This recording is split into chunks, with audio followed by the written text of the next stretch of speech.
I think that every one of us, we are basically all ordinary people. But yet we are also extraordinary. We in Islam believe that God made us the finest creation, which is called Ashraful Makhlukat, God's greatest creation. And in that He has given all of us tremendous potential. Now, what He has done is that He's left it to us, that what do we want to become.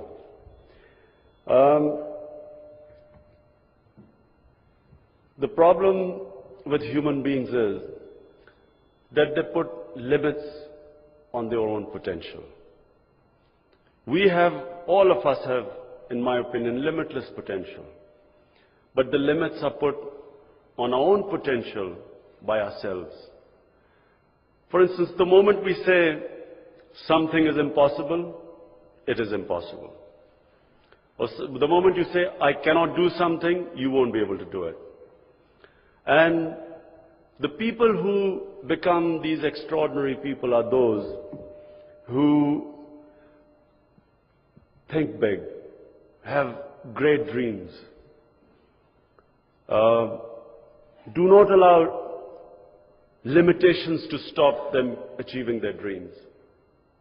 Now I'll draw from three areas where I have experienced. One was cricket. Second was mobilizing the people in the country to build a cancer hospital. And third, probably the toughest, is politics, which again is not, politics as we all believe politics to be, is somehow to get into power, but to actually bring about a big socio-economic change in my country. So it's probably the biggest dream. But let me first start by cricket. There were much more talented cricketers than me. When I was growing up, in my school, which I went to, was a school for privileged children in the society. And in that, I excelled in my school. But when I actually got out of the school to play cricket for, for instance, for my city, I discovered that the children coming from the poorer backgrounds had much greater hunger and drive than the boys who were studying with me in this privileged school. And so I discovered that although in my school we had the best coaching and the best teachers and the best cricketing facilities and the grounds and the wickets, we could not compete with these boys coming from the streets because their hunger and drive was much more. So not only did I discover that these boys were much hungrier than me for success, but they were far more talented. But the reason I succeeded was because I had bigger dreams than them. I thought bigger than them. I wasn't satisfied. When I was 18, I played for my country. Wasn't very good. I was dropped after my first test match. Everyone thought that was the end of my career. But the reason I came back was because the first time I got dropped, I tried to analyze my weaknesses. First time I played in England and I saw these other great cricketers.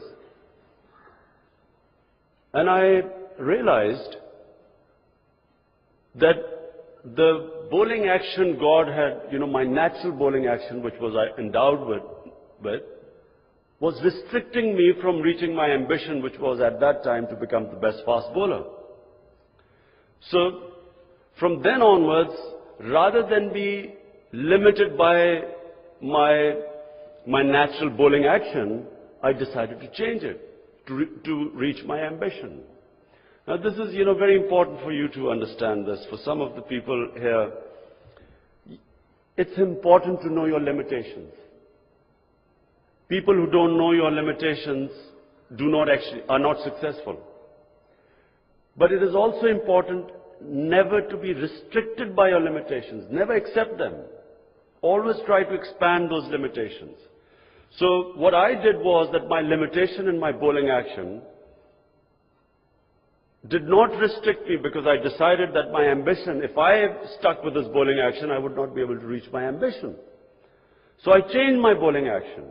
And I'm the only fast bowler who completely changed his bowling action from the time he started to the time I finished. I completely remodeled it. And this is against all the coaches, all the experts. People told me, listen, don't do that. You lose your natural ability. And all the time I came up against this thing that, look, you cannot do this. You will fail. Just play to your limitations and so on. So you will also, people sitting here who are aspiring for big things, remember this, that all your life you will be told that this cannot be done. Do not accept this, because this is where, when you compromise on your mission or your ambition, that's where the downward slide starts. If anything, always upgrade your ambition, but never downgrade it. Never accept anything less than what you aim for.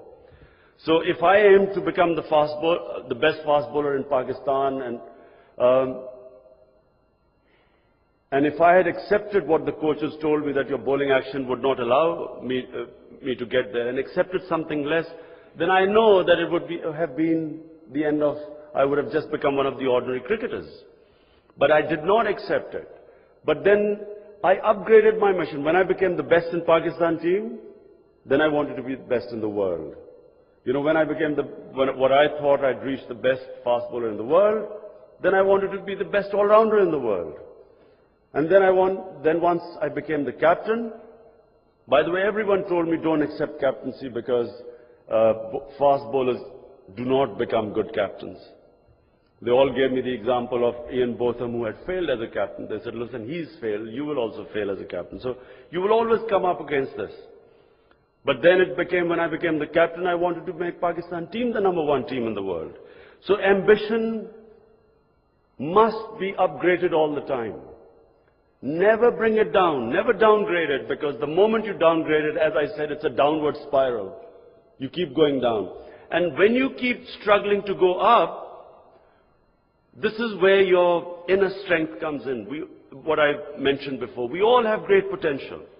But it's only when you pit yourself against challenges that you begin discovering this potential in you. It's like, if you do weight training, your arm gets strong. If you just don't do anything with it, it'll just shrivel up.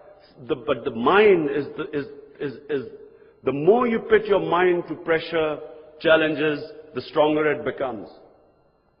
There's a great verse by one of our greatest poets, which says something like, "O hawk, don't be scared of these gusts of wind that hit you. They are meant to make you fly higher." So don't be scared of these, obviously the bigger challenges you have, the more resistance you'll have. But never be scared of that. Because when you pit yourself against resistance, you get stronger. So my action, my body wasn't equipped to be that of a fast bowler. But the more I tried and the more I struggled towards it, my body got stronger. And similarly, much more, of course, is the case with the mind. Then when I became the captain, I had these ambitions that I wanted Pakistan to be the best team. Now that ambition must take precedence over everything else. You should be able to, if you cannot for any reason, any impediment in that way of your ambition, you must be able to, whatever it takes, you should be able to sacrifice for that. And so I'm the only captain, and that's the reason I was successful. I'm the only captain who twice resigned because the selectors did not give me the team I wanted to win. So my ambition was to be the best, make Pakistan the best team. When I realized that I wasn't getting the best team, for me to achieve that ambition, I was willing to resign rather than stay the captain. So this is also very important, that you must, do not let anything get in the way of your ambition. Compromise for your vision, but never compromise on your vision. When I started the cancer hospital,